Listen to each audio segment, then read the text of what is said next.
Welcome back. We are now joined by Ms. Karabo, a colleague at the APRM Continental Secretariat.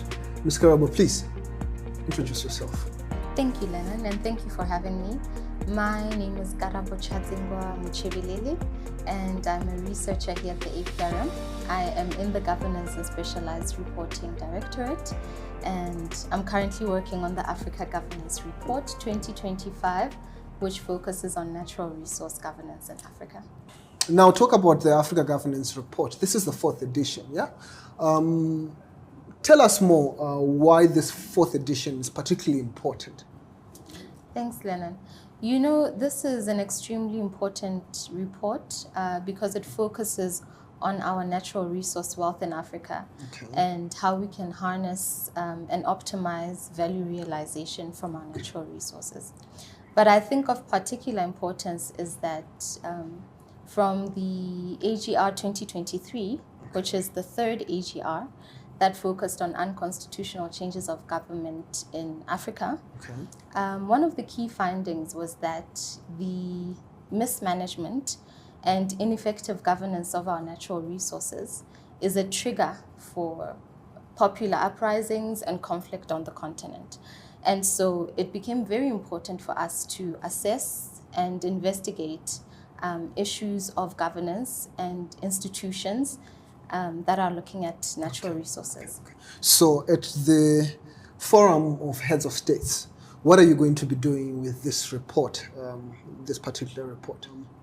Yes, well, you know, our hope is that our heads of state and government, mainly our presidents, will adopt this report as a seminal report that is really a guide to how African countries can better manage, but specifically govern their natural resources.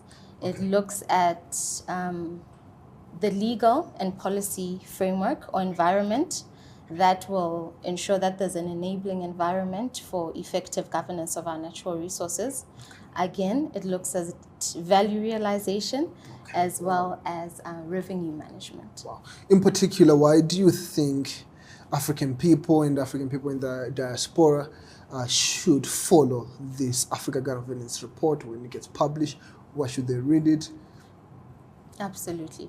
As I've just indicated, I think it's definitely for governments and countries to facilitate and guide the institutions that are responsible for the governance of natural resources in their countries, as well as the processes that are undertaken to manage their natural resources effectively. If we look at processes and institutions that are responsible for managing these resources, we will see that it is important to have inclusive governance.